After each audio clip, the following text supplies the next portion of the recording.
जिस किसी भी साधक को प्रश्न जिनका है वो हाथ उठाएगा। प्रश्न पूछना हो तो जिनको प्रश्न पूछना है हाथ उठाए और अत्यंत संक्षिप्त शब्दों में गंभीर प्रश्न पूछे। गुरुदेव को प्रणाम। पहले अध्याय में गुरुदेव आया कि जिसे परीक्षा देने को विद्यार्थी जाता है, देखता है कि फेल कर जाएंगे तो एक सब्जेक्ट छोड़ देता है, देखता है कि फेल कर जाएंगे तो बदनामी होगी।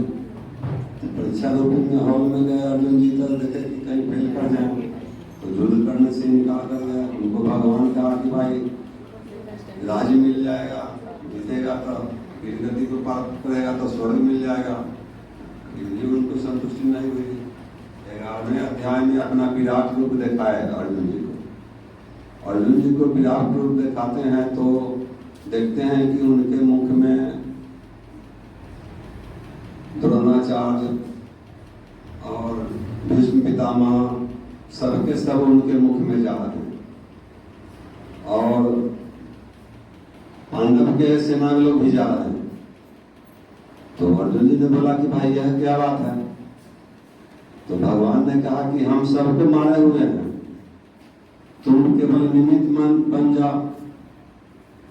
और तो इसके लिए लगता है युद्ध को आसान कर दिए या विराट रूप नहीं दिखाते भगवान तो फिर क्या होता? प्रश्न क्या है? प्रश्न है कि उनको आसान करने के लिए विराट रूप दिखाए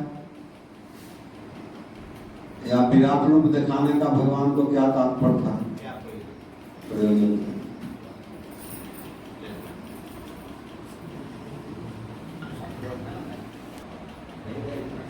ना इनको देने की तो इच्छा है बिहारी जी को, तो हमारा काम आसान हो जाएगा। पर हम अभी प्रश्न के भीतर घुसने की कोशिश कर रहे हैं, क्योंकि इन्होंने शुरू कहीं से किया और समाप्त कहीं से किया ना, इसलिए प्रश्न इन्होंने समाप्त वहां ले जा करके किया कि भगवान ने अर्जुन को विराट रूप क्यों दिखाया, इसका प्रयोजन क्या है। इस प्रश्न के ऊपर बिहारी जी थोड़ा प्रकाश डालें।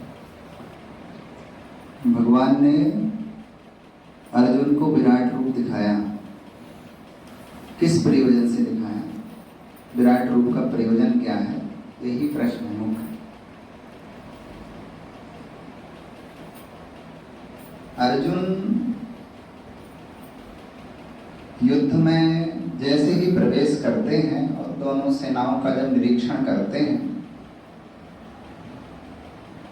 तो देखते हैं कि यहाँ जिनके लिए हम युद्ध करने आए हैं वो सभी यहाँ खड़े हैं और युद्ध का जो परिणाम होगा वो दोनों तरफ से एक बड़ी संख्या में लोग मारे जाएंगे, तभी युद्ध का परिणाम निकलेगा। और जब सभी मर जाएंगे, मेरे ज़्यादातर लोग मर जाएंगे, तो हम किसके साथ फिर अपने इस राज्य का या बचे हुए जीवन का आनंद लेंगे? तो एक बाद में एक जो खालीपन है अर्जुन को वो दिख रहा है और भगवान लगातार उनके इस संदेह को मिटाने का प्रयास कर रहे हैं कि ये जितना भी सामने आपको दिखाई दे रहा है ये सब मेरा क्रिएशन है और मैं बनाता बिगाड़ता रहता हूँ चीज़ों को, तुमको कुछ करना नहीं है, तुमको सिर्फ निमित्त बनना है और वो तुम निमित्त बनो। अर्जुन उसमें फिर भी कहीं ना कहीं एक हमारे संदेह इतने गहरे होते हैं, जीवन के प्रश्न, कि वो उनका जल्दी समाधान होता नहीं है। हम कितनी बार भगवत जी की कथाएं सुनते हैं, कितनी बार प्रवचन सुनते हैं, लेकिन जिस स्टैंडर्ड या जो हमारी लाइफ जैसी चल रही होती है उसमें बहुत किसी का चित्त अगर निर्मल है तो कुछ परिवर्तन होता है, शेष माने वो बैक टू नॉर्मल लाइफ हम लोगों का वो होता है। तो भगवान की बार बार बताने के बावजूद भी अर्जुन का वो जो समाधान जैसा हृदय में होना चाहिए था गहराई से, वो शायद नहीं हुआ। इसलिए भगवान ने वो विराट रूप दिखाया कि अर्जुन तुम किसी प्रकार का संदेह मत करो, अपने जो तुम्हारे खोएंगे, अपने जो मरेंगे, अपने जो तुमसे बिछड़ जाएंगे, इसका जो तुमको गहरा एक सदमा लगेगा या इसका तुमको जो गहरी फिक्र है, चिंता है, ये मत करो। ये सब पहले से मेरे द्वारा मारे हुए हैं और ये सब आ रहे हैं, जा रहे हैं। भगवान ने एक वो विशाल अपना जो रूप दिखाया, उसमें ये बताया कि सब कुछ मेरे द्वारा किया जा रहा है, कोई इसका करता नहीं है, सिर्फ मैं ही हूँ, मैं ही सब करने वाला हूँ, तुम भी नहीं हो। तुम सिर्फ एक निमित्त बनो। यदि तुमको ये लग रहा है कि मैं इनको मारूंगा तो मुझे हत्या लगेगी, तो ऐसी हत्या का भी कोई वो नहीं है, क्योंकि मारने वाले तुम नहीं हो।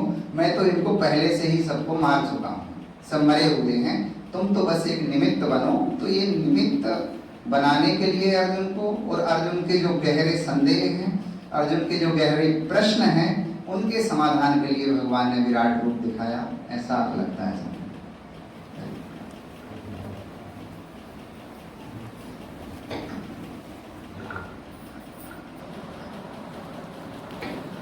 मेरे ख्याल में भगवान ने क्यों अर्जुन को विश्व रूप दिखाया?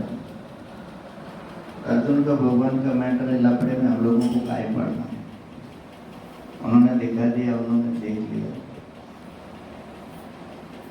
अपना कल्याण कैसे होगा, अपने को तो ज्यादा चिंता उसकी करनी चाहिए। वो अपने लिए बहुत ज्यादा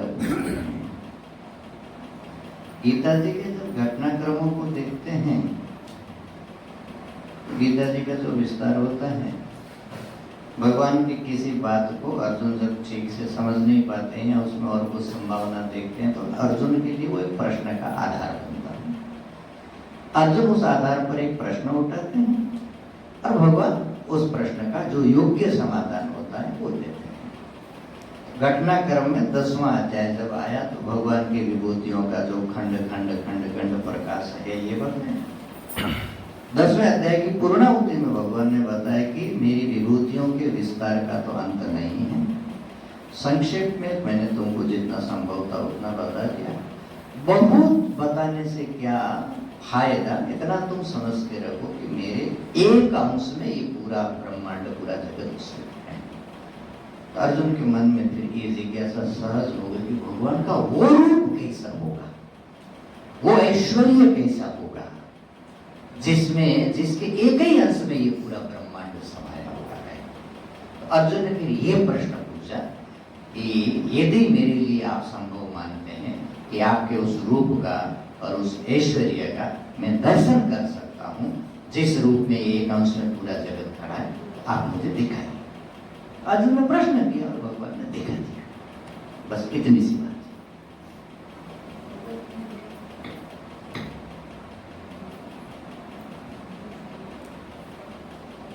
मैं भी थोड़ा भगवान विश्वरूप के प्रति अपनी श्रद्धा व्यक्त कर दूं। इसे तो हो गया उत्तर मेरे ख्याल से। भगवान ने अपने से नहीं दिखाया, अर्जुन ने देखने की इच्छा प्रकट की, प्रार्थना किया। तो भक्त जब प्रार्थना करता है और वो योग्य होता है उस बात का, भगवान उसको वो चीज देते हैं। पहली बात तो ये।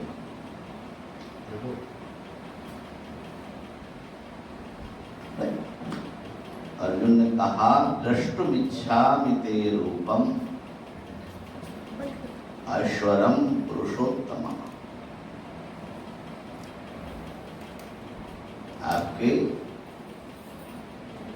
ये जो सर्वात्मा रूप है, विश्व रूप है, सारा विश्व ही आप ही हैं, वो मैं देखने की इच्छा रखता हूँ।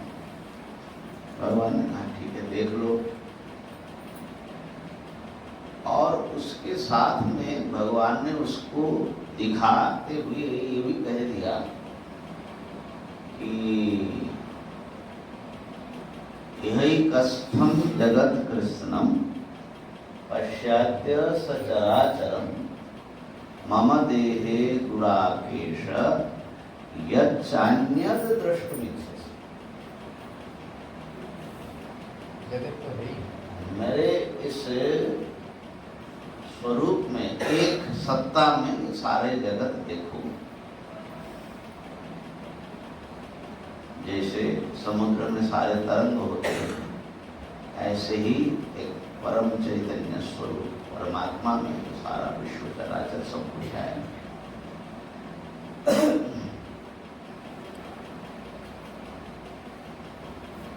और भी जो कुछ तुम देखना चाहते हो, यच्च अन्यद दृष्टुमिच्छसि।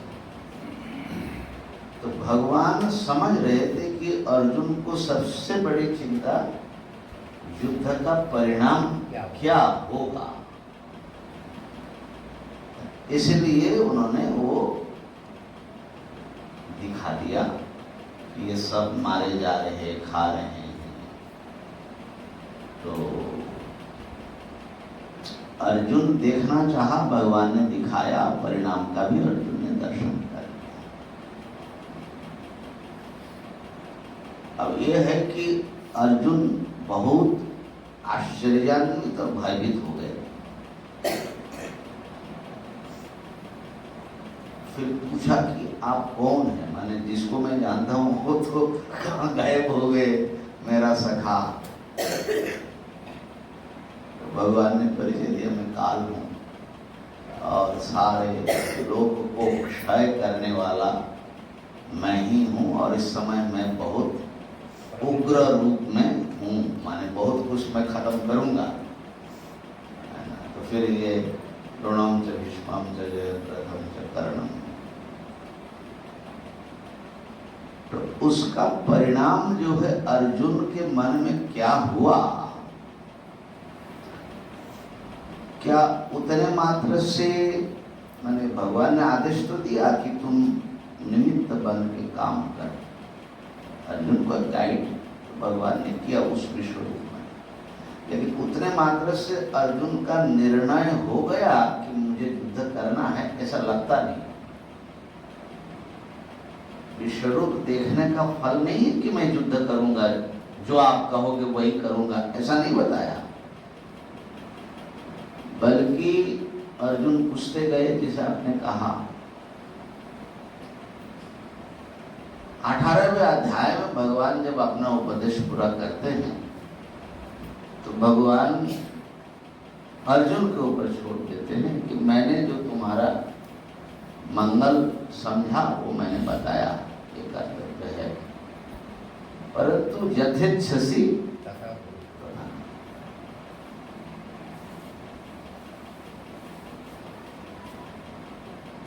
ये रास्ता है, इधर से चलोगे तो सारे मंगल प्राप्त करोगे, इधर से चलोगे तो अधर्म होगा, उसका परिणाम अच्छा नहीं होगा, तुम्हारे लिए भी समाज के लिए भी। तो जो तुमको निर्णय लेना है तुम निर्णय ले लो। ये मैं समझता हूँ कि गीता जी में और सनातन धर्म में बहुत महत्वपूर्ण एक आयाम है।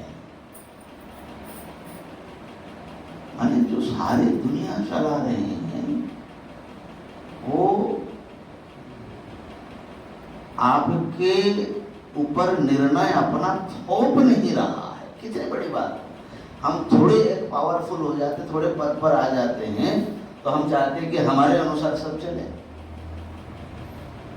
हम जो जगत करता है, जगदीश्वर है, वो कह रहे हैं कि यथेच्छसि तथा। ये जो साधक की स्वतंत्रता का, मनुष्य की स्वतंत्रता का जो सम्मान है, ये हमारे यहाँ हमारे धर्म में ये दिखेगा। और परमात्मा स्वयं इस स्वतंत्रता को, यद्यपि उन्होंने ही दिया ये स्वातंत्र्य, लेकिन फिर भी वो हस्तक्षेप नहीं करते। यद्यपि कहते कि मैं सबको यंत्रवत चला रहा हूँ, फिर भी आपके कर्म के अनुसार, आपके निर्णय के अनुसार ही मैं चलाता हूँ, कर्मापेक्षा। इस पर तो बहुत कुछ विचार हो सकता है, लेकिन ये जो है मुझे लगता है कि हमको गीता जी पढ़ते हुए बहुत आश्चर्य मुझे लगता है। इतना विराट स्वरूप दिखाने के बाद भी भगवान फोर्स नहीं करते, कहते कि यथेच्छसि तथा।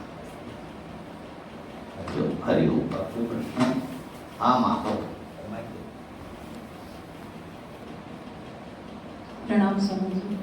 स्वामी जी, साधना से संबंधित प्रश्न है कि जब हम साधना के मार्ग में होते हैं एज गृहस्थ, तो बताया गया था कि अगर सही साधना कर रहे हो तो करते करते बहुत कुछ आप छोड़ते हो और बहुत कुछ छूट जाता है, और एक तरह से धीरे धीरे अकेले होने की तरफ ही जाते हैं।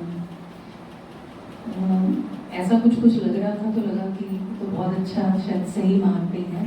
लेकिन फिर एक और प्रवचन में सुना कि अगर साधना और आपका सदाचार सही दिशा में है तो आपके तरफ लोग बहुत आकर्षित होते हैं, आपका ऐसा ऑरा होता है कि आपके आसपास लोग रहते हैं। जैसे अगर मैं इसको अपने संदर्भ में बताऊं तो जहाँ घर, परिवार, बंधु, इन सब में लगा कि छूट गए, कुछ ईश्वर ने छुड़ाए, कुछ खुद छोड़े, लेकिन जहाँ वर्क प्लेस पे गए तो वहाँ ऐसे लोगों से भी सहयोग बना जो कह रहे थे कि आपके पास आके अच्छा लगता है। तो ये दो बड़े विपरीत साधना के प्रभाव हैं, तो एक साथ हो सकते हैं या कोई स्तर भेद है, इसमें थोड़ा सा एक स्पष्टीकरण।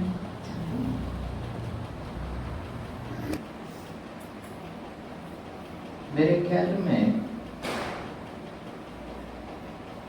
जहाँ पर पुष्प होता है वहाँ मधुमक्खियाँ आती हैं, जहाँ गुड़ होता है वहाँ चींटियाँ आती है। ये बड़ा प्राकृतिक नियम है, बड़ा स्वाभाविक है। साधक के पास जब किसी को भी बैठने से यदि शांति मिले, या आपके पास मान लीजिए ईश्वर की कृपा से ऐसी कुछ चीज है जिसको प्राप्त करने से लोगों को शांति मिलती है, तो उसके जो ग्राहक होंगे वो आएंगे आपके पास। बहुत भीड़ आएगी या बहुत और आएगा तो उसके तो फिर दूसरे रास्ते होते हैं, उसके साथ प्लस कुछ ऐड करना पड़ता है, क्योंकि भीड़ मैनेजमेंट का अपना एक पूरा टेक्नोलॉजी है, वो पूरा एक टेक्निकल इशू है।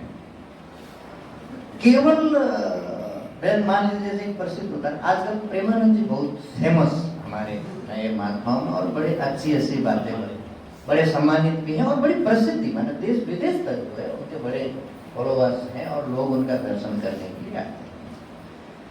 ये प्रेमानंद जी यदि सोशल मीडिया पे नहीं होते और यदि उनका इंस्टेंट से उनके शिष्यों ने शॉर्ट वीडियोस बना करके अच्छे हेडिंग्स दे करके इस पूरे टॉपिक्स को लोगों तक यदि नहीं पहुंचाते तो उतनी भीड़ नहीं आती, जिज्ञासु उनके पास कुछ ना कुछ आते। तो भीड़ मैनेजमेंट का अपना एक शास्त्र होता है, भीड़ उससे आती है। अब आगे उनके पास लोग जाते हैं, ये माने भीड़ का अनेक शास्त्र होते हैं, भीड़ शास्त्र है पूरा। ये आपने कौन जो कथा करते हैं, कितने बार स्टैंड हो जाता है, रुद्राक्ष देने वाले, सियोर वाले प्रदीप मिश्रा, हाँ लाखों लोग इकट्ठे हो जाते हैं उनके, वो लोगों को ये वो दे देंगे, उससे उनका समाधान हो जाएगा। तो भीड़ आने का अपना एक अलग कारण होता है, परंतु जब भी कोई साधना करता है और उसके जीवन में शांति होती है, और वो शांति कुछ लोग जब उनके संग से, उनके वचनों से, उनकी बातों से अनुभव करते हैं, ऐसे कुछ लोग उनके साथ संबंध करते हैं, और वो संबंध बड़ा पवित्र भी होता है और बड़ा घनिष्ठ भी होता है। और जिनको उस चीज की जरूरत नहीं, वो भले परिवार का हो, भले मित्र हो, भले देश का विदेश का कहीं को हो, वो छोड़ करके जाएगा। इसलिए चाहे कुछ भी दिव्यता हो या पवित्रता हो, तो उसके पास उसके ग्राहक आते हैं, ऐसा मुझे लगता है। और ज्यादा बढ़ाना हो तो फिर उसमें फिर प्लस ऐड करना पड़ेगा।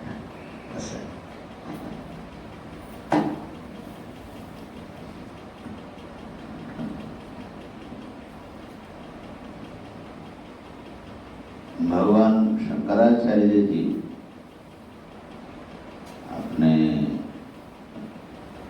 शायद कौन से स्तोत्र में, संन्यास यति पंचक में या कौपिन पंचक में शायद है, हाँ है, वसंत वल्लोक हितम शरद कौपिनवंतः खलु भाग्यवंतः।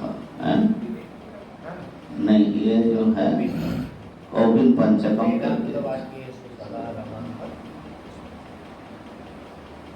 तो क्या है, ये तो ज्ञानी की बात है, लेकिन साधक के लिए भी है। जो अध्यात्म मार्ग पर अग्रसर होते हैं तो वो अपने राग और द्वेष का बहुत शमन करता है, माने पसंद नापसंद को बहुत वो महत्व नहीं देता, वो सच्चाई पर चलता है और सबके मंगल की भावना उनके हृदय में होती है। वो फिर जो भी उनसे संपर्क में आते हैं ना, वो रेसिप्रोकेट होता है। वो महसूस करता है कि कुछ हमसे जो प्रेम कर रहा है वो दिखावा नहीं है। संसार में जो प्रेम है वो कुछ पाने के लिए करते हैं, आपसे कुछ काम कराना है, कुछ स्वार्थ। लेकिन सच्चे संत जो प्रेम करते हैं ना, वो उसका कैसे कल्याण हो उस आत्मा की, और एक आत्मा दृष्टि से जो अपनापन होता है। आपने परमेश्वरानंद जी महाराज को देखा, कहीं भी जाए उनके ऐसा नहीं लगता है कि वो कहीं दूसरों के लोगों में आ गए, माने परायों में आ गए, सब खिल देते। लेकिन वैसा भीड़ नहीं है जो मैं प्रचार करने वालों का, लेकिन एकदम ऐसा, माने जैसे चीटा जो है गुड़ में चिपक जाए, ऐसा हम लोग भी चिपक जाते थे उनका। तो वो जो प्योरिटी है ना, उसका अपना एक आकर्षण है। लेकिन उससे कौन आकृष्ट होंगे? जो सात्विक होंगे। राजस तामस का वो आकर्षणीय विषय नहीं है। जिनको भूत भगाना है या कुछ करना है, उनसे ये सब मतलब नहीं है। बल्कि एक जो स्वामी जी थे नागा बाबा, लोग मानते थे कि जो है वो रामकृष्ण परमहंस के जो गुरु जी थे ना, तोतापुरी, हम लोगों ने उनका आश्रम दर्शन किया था पुरी में। तो कई बार उनके आश्रम में लोग दर्शनार्थी बहुत आ जाते थे, बैठते थे। लोगों की अपनी एक श्रद्धा है कि बाबा जी कुछ आशीर्वाद कर देंगे तो हमारा ये हो जाएगा, वो हो जाएगा। तो अब बाबा जी देख लिए कि ये कुछ मतलबी लोग आ गए हैं ना, तो अपने चेले को, ए देवानंद पंचदशी ले आओ। और यहाँ पर पंचदशी के जो बड़े कठिन प्रश्न हैं, ये पढ़ना शुरू किया, चर्चा शुरू हुआ, गुरु चला। अब थोड़ी देर में ये लोग जो है परेशान हो, क्या चल रहा है, और धीरे धीरे निकल जाए। तो गुरु जी भी मुस्कुराए, चेला जी भी मुस्कुराए, पंचदशी बंद हो लोग भगाने के भी तरकीब महात्माओं के पास है। माने अनधिकारी के भीड़ की कोई आवश्यकता नहीं है। तो ये है, मेरे ख्याल से बात हो गई है ना। अटैक मूर्ति जी का आज लोग आते थे, बोले कि एकदम माने भीड़ आ गई, कुंभ चल रहा है, स्नान चल रहा है, बोले कि सैकड़ों लोग आ गए। और वहां आकर के बोले कि हमारे यहाँ तो ब्रह्म सूत्र चल रहा है। तो सब माने भैंस के आगे बीन बजाना जैसा होता है, सब इधर उधर देखे तो थक गए थे। ये लोग घूमते घूमते थक जाते हैं ना, तो थोड़ा बैठते हैं, पंखे की हवा भी है, लेकिन थोड़ी देर में फिर उधर से भी थकते हैं। ये सब बात है। तो लेकिन ये बात सही है कि ये जो सर्वभूत ही दे रहा है, ये जो साधकों में और सच्चे संतों में सबके प्रति जो मंगल भावना का एक वाइब्रेशन चलता है, उसका अपना एक, वो समझ लो वो अपने ढंग की अरा है और अपने ढंग की वो आकर्षण होती है। और कोई प्रश्न? मृणाल के मन में बहुत देर से बहुत सारे प्रश्न बुलबुला रहे हैं। महर्षि पीछे चरण कमल में कोटि कोटि नमन करता हूँ और मैं सन्यासियों को कोटि कोटि नमन करता हूँ। आज जो शीतल बौद्ध के बारे में चर्चा सुने तो उसमें स्वामी महाराज ने बताए कि हमारे जो प्रज्ञा है वो हमारे शरीर केंद्रित है। प्रज्ञा जो स्थित है हमारे शरीर में स्थित है और मैं मनुष्य हूँ, मैं पुरुष हूँ या नारी हूँ, ऐसा जो प्रज्ञा है हमें बना हुआ है। और उत्तर में भगवान ने कहे हैं जो श्री बुद्ध से का भाषा, उसके उत्तर में भगवान कहे हैं कि जो समस्त जो कामनाओं का जो त्याग कर देते हैं, प्रजाहति यदा कामा सर्वान पार्थमन आत्मनिर्भर आत्मतुष्ट श्री बुद्ध उच्चते। तो ये तो जो है ज्ञानी पुरुष का लक्षण है, जो समस्त कामनाओं को त्याग करके श्री बुद्ध बने हैं। लेकिन हमारे लिए जो हम काम करते हैं, जैसे हमारे जो जैसे कह रहे थे कि पुत्र सेना, वित्त सेना, लोक सेना, इसमें हम लोग तो जुड़े हुए हैं, हम लोग तो रचे पचे हैं। तो हमारी जो एक कामना किस तरह से मिटेगा और वो उस मंजिल तक पहुँच पाएंगे जहाँ पर क्या ये कि सब कुछ छोड़ छाड़ के हम लोग सन्यासी बनने से कामना मिटेगा या ये काम करते करते कामना मिट सकता है। क्योंकि गुरु जी एक बार कहे थे कि जब तो दिन जाए तब तो काज बढ़े आवश्यकता रहे। जितना दिन जाता है उतना ही काम बढ़ते जाता है और उसका हम लोग फंसते जाते हैं कामना वासना में। इससे कैसे मुक्ति होगा? ठीक है, ये तो सबकी समस्या है कि ज्यों-ज्यों हमारा जीवन आगे को जाता है तो फुर्सत नहीं होती, कार्य बढ़ता जाता है। मेरा व्यक्तिगत अनुभव समझिए, बनारस से जब हम गांव जाते थे तो माँ पास नहीं बैठ पाती थी, काम में लगी रहती। हम कहते थे वहाँ से आए थोड़ा बैठो, तो कहीं नहीं भाई की जब शादी हो जाएगी ना तेरे बड़े की, बहू आ जाएगी फिर मैं तेरे पास बैठूंगी। इसके बाद फिर जब बहू आई तो पहले थोड़ा टाइम निकाल लेती थी माँ, लेकिन जब बहू आने के बाद काम बढ़ गया फिर वो भी चला गया। तो ये जो आप अभी उनका गुरुजी का कहे कि जैसा समय बढ़ेगा तो फिर अवसर नहीं मिलेगा। जब तक जीवन रहेगा फुर्सत ना होगी काम से, कुछ समय ऐसा निकालो, प्रेम कर लो राम से।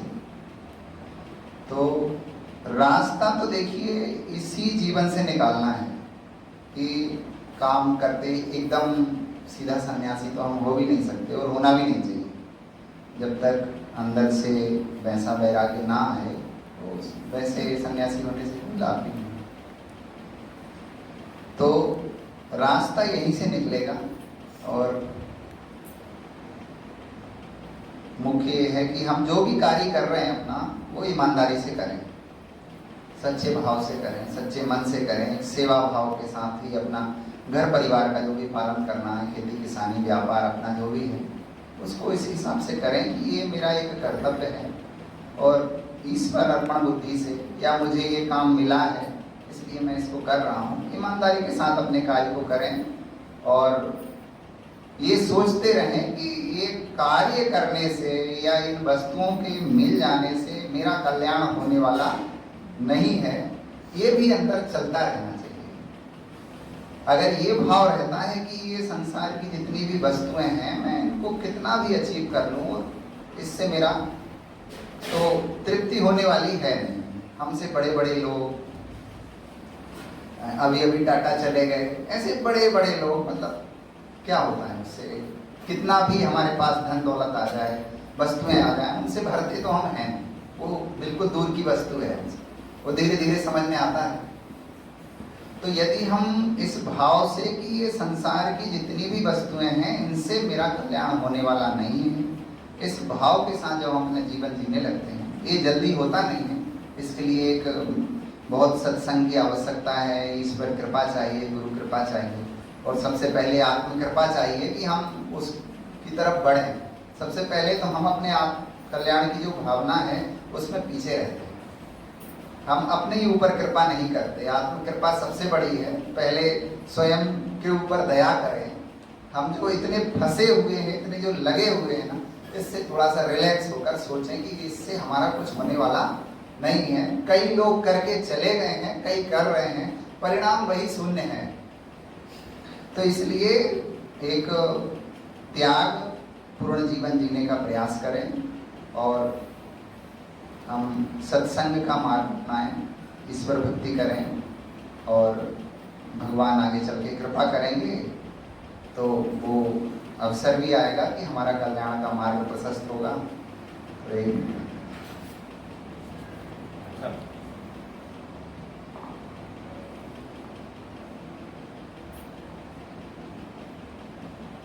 ये एक बड़ा महत्वपूर्ण प्रश्न तो साधकों के लिए ही है। कल ब्रिगेडियर साहब ने भी लगभग आपको शाम को बाद में आकर के ऐसा ही प्रश्न पूछा था कि कहाँ डिमार्केशन होना चाहिए कि अब बस हो गया और इससे ज्यादा नहीं। तो आपने जो उत्तर बताया था ब्रिगेडियर साहब को, वो भी बड़ी मार्मिक चीज है। हमारे ऋषियों ने जो जीवन व्यवस्था बनाई करके 25 साल तक ब्रह्मचर्य आश्रम हो, 25 साल तक गृहस्थ आश्रम हो, फिर वानप्रस्थ आश्रम हो और फिर संन्यास आश्रम हो।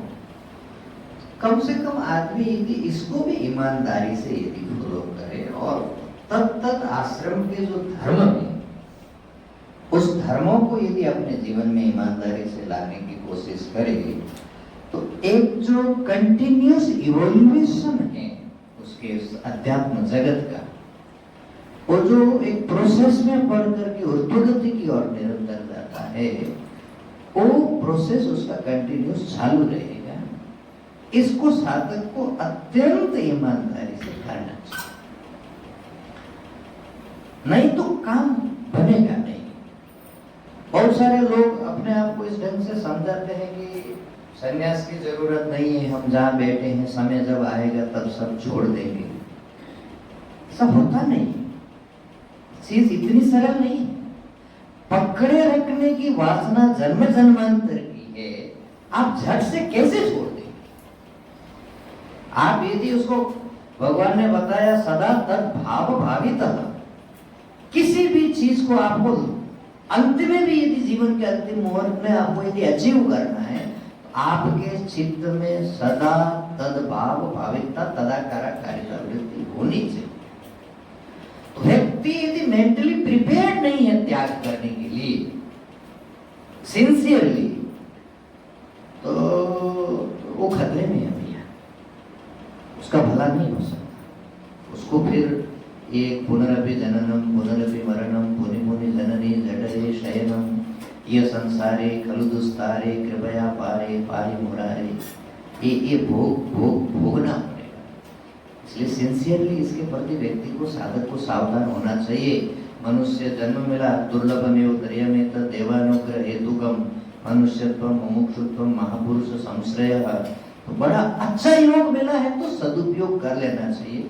एक बात गुरुदेव हमेशा बताते, तो कल परसों भी हमने याद किया था, किसी भी अच्छी चीज की आपको कीमत चुकानी पड़ेगी।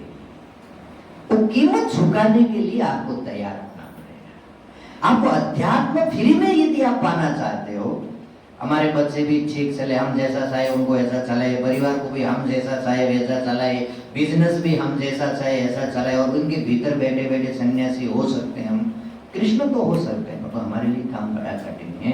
हमको प्रैक्टिकल फील्ड पर उतर करके काम करना चाहिए। ये जो कीमत है, ये यदि चुकाने के लिए आप तैयार है तो अध्यात्म जगत में कुछ प्राप्त कर सकते हैं, नहीं तो भैया नहीं होगा। इसलिए मेरे ख्याल में, और दूसरी बात है जिसका भगवत भाष्य का पुनः पुनः स्मरण करते हैं, कम से कम आत्म कल्याण चाहने वाले साधक को ये गांठ बांध करके रखनी चाहिए, सर्व कर्म संन्यास ब्रह्म ज्ञान का अंग। जब तक सर्व कर्म संन्यास नहीं होगा, आप हजारों वर्ष तक श्रवण मनन निधिध्यासन क्रिया ब्रह्म ज्ञान उत्पन्न पैदा नहीं, प्राप्त नहीं कर सकते। जो इस बात में निष्ठा नहीं रखता है कि एक दिन मुझे सर्वकर्म संन्यास में प्रतिष्ठित होना है, उसको ब्रह्म विद्या की आशा छोड़ देनी चाहिए। इसलिए संन्यास ब्रह्म विद्या का अनिवार्य, इसके लिए साधक को निरंतर तैयारी करते रहना चाहिए, ऐसा मुझे लगता है।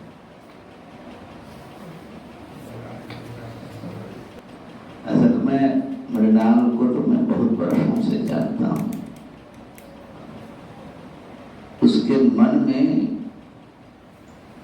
हमेशा से एक विषाद और द्वंद्व है, माने कि हम संसार में फंस गए, इसलिए जैसा हम साधन करना चाहते हैं, जैसा श्रवण मनन करना चाहते हैं, वैसा नहीं होता है। तो बंधन का दो आयाम है। एक तो अपनी कामना,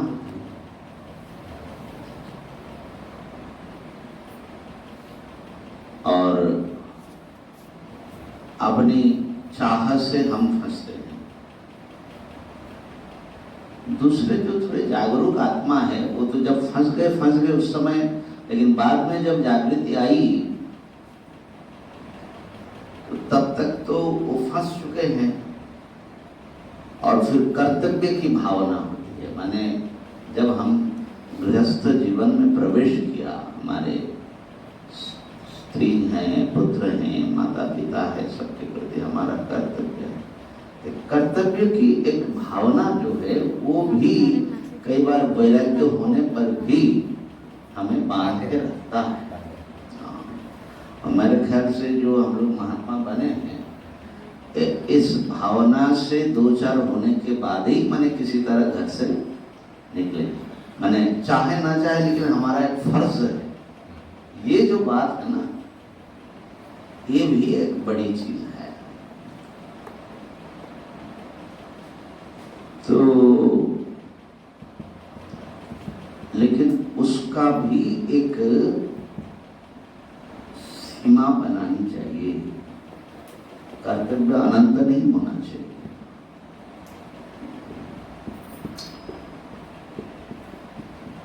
और वो अपने जो जागृत साधक है, वो अपने एक परिकल्पना रखे कि हमको ऐसा ऐसा ऐसा ऐसा इसको निपटाना है ना। माने हम समय की प्रतीक्षा करो और अपने आप सब सही हो जाएगा, जैसे जब दिन जाए तो काज बारे तुमने सुनाया गुरु जी का, तो ऐसा तो नहीं होता है। आपको थोड़ा सा प्रयास करना पड़ेगा, जैसे सो महाराज कह रहे कि कीमत चुकानी पड़ती है। भगवान शंकराचार्य जी ने शतश्लोकी में एक बात कही, वैसे भागवत आदि में भी ये बात है कि वैराग्यवान साधक है, मुमुक्षु है, फिर भी किसी कारण से वो घर से नहीं निकल पाया। इसकी संभावना होती है क्योंकि कुछ प्रारब्ध आदि ऐसी स्थिति होती है। तो वहां कहते हैं कि अतिथिरिव निजम धाम गंतुम चिकीर्षण। अतिथि की तरह अपने घर में रहना चाहिए कि हमको तो जाना है वहां, निज धाम गंतुम चिकीर्षण, हमें अपने धाम पर पहुंचना है, इसकी इच्छा प्रबल रख करके। और जैसे हम लोग धर्मशाला में या किसी गेस्ट हाउस में थोड़े दिन के लिए रहना पड़ता है, ऐसी वृत्ति से बोल रहे, इसको डेवलप करना बहुत जरूरी है। हमने देवी माँ के प्रश्न के उत्तर में भी बताया था कि ये मेरा मेरा मेरा मेरा, ये जो ममता है बाहर से भले दिखे लेकिन अपने अंदर नहीं होना चाहिए।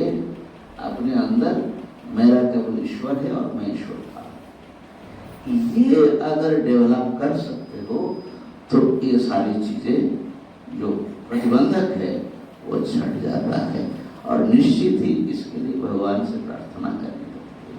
तो भगवत भक्ति ऐसी है कि वो जो है, जो कमियां हैं साधक के जीवन में, उसको पूरा कर देती है।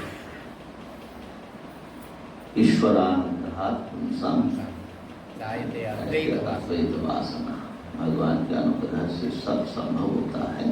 तो इसलिए मेरे ख्याल से भक्ति रख करके, ममता रख करके भगवान के साथ में अपना कर्तव्य करते रहो, जितना कम हो सकता है। थोड़ा छांटने भी चाहिए और अतिथि की तरह घर में रहो, रास्ता बनेगा। कई बार परिस्थिति ऐसी होती है कि आपकी चाह होते हुए भी परिस्थितियां ऐसी आ जाती हैं जिसमें आप अपना घर जो है छोड़ नहीं पाते हैं। और पर जैसे आपने बताया कि उस घर में रहते हुए भी आप अपने आप को यदि अतिथि के रूप में रखते हैं और उनसे भोग की जगह उनको अपना ये मान के कि ये आत्मा जो है ये इसका कुछ ऋण हमारे ऊपर अभी बाकी है, उसको आप पूरा कर रहे हो एज अ कर्तव्य। I think that is the way, probably it's another way of looking at what you have to do after even that particular age of the ashram which is specified. So sometimes you can't go by the age binding factor or dividing factors always. That is how I feel. I would request if you could kindly clarify on this. So we must have plan A and plan B and plan C. So when plan A is not working, we should activate plan B. There is no problem, we can activate it too. So नहीं मामा से काना मामा भला, something is better than nothing. जब बिल्कुल ही नहीं छोड़ पा रहे हैं तो फिर ये अतिथि वृत्ति का धारण करना, असल में ये जो कर्म संन्यास है इसको लिंग संन्यास बोलते हैं। विधि पूर्वक अपना पिंडदान इत्यादि करके अपने जो ब्लड रिलेटिव हैं उनके साथ जो सक्रिय एक संबंध है, उस सक्रिय संबंध को तिलांजलि दे करके और एक नया परिचय लेकर के और अपने ऊपर गैरिक वस्त्र लेकर के और एक नई जीवन पद्धति में ढल करके, एक बाहर से बड़ी सामान्य चीज दिखती है परंतु मन की अंतर्वृत्तियों पर इसका बहुत गहरा प्रभाव पड़ता है। ये आपके मन को बहुत गहराई से बदलती है।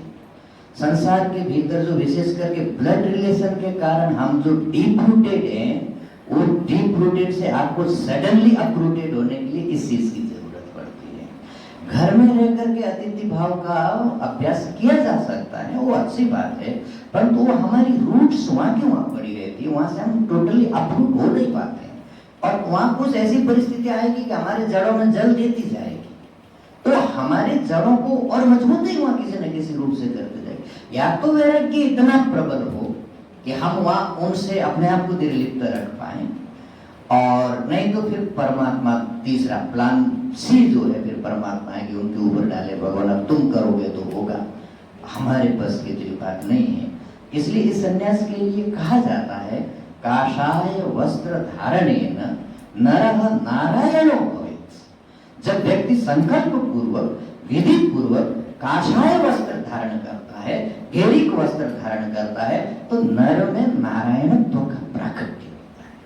प्राकट्य कैसे होता है? वो एक प्रकार से एक नवीन जन्म लेता है और सब खून से रिलेटेड जितनी सारी चीजें होती है उससे वो एक बार टोटली अपरूटेड हो जाता है, एक नई दुनिया में आ जाता है। उससे उसके मानस पर बड़ा प्रभाव पड़ता है। जो एक प्रकृति का स्वाभाविक प्रवाह चल रहा था उसको उसने अवरुद्ध कर दिया, उसको उसने एक बार काट दिया। ये बहुत बड़ा काम होता है इस संन्यास का भी। इसकी तरफ भी साधकों को सजगता रखनी चाहिए, मेरा पॉइंट है।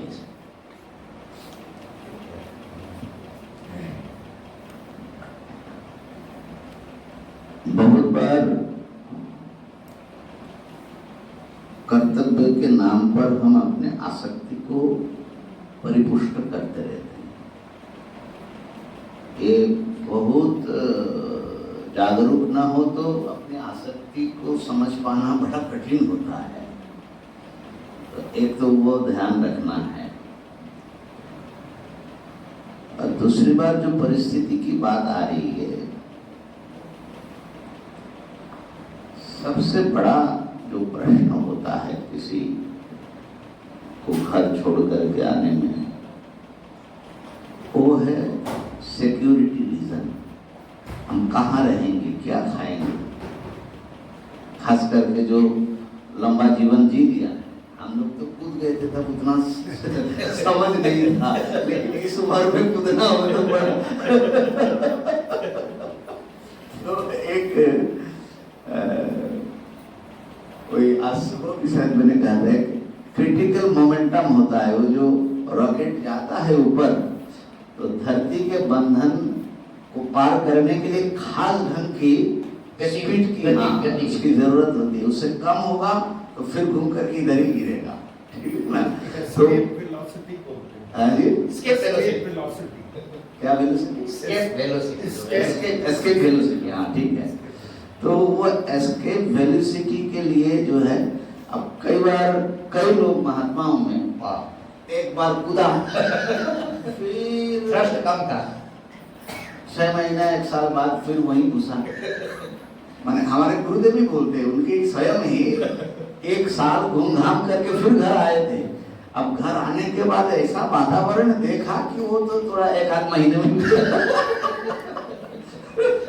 जो भी हो, तो वो जो है, ये जो सुरक्षा की चिंता है ना,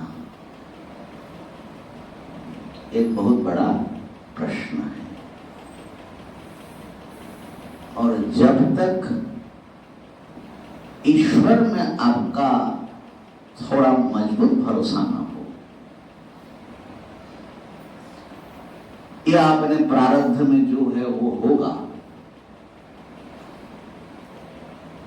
तब तक ये काम कर डालना बड़ा कठिन है ना। हमारे मन ही बार बार, तो उससे ये अच्छा है प्रैक्टिकल रीजन से, ठीक है भाई, इतना बिना समझे बुझे कूदने की ताकत नहीं है, तो घर में रहो और अतिथि की तरह रहो। लेकिन वहाँ ध्यान रखना है कि क्या हमारे भीतर में वो सारे चेंजेस आ रही है कि नहीं आ रही है।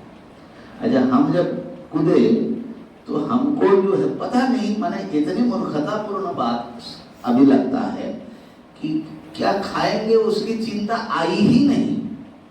क्यों नहीं आई? बिल्कुल नहीं आई। आज सोचते हैं तो हमको आश्चर्य लगता है।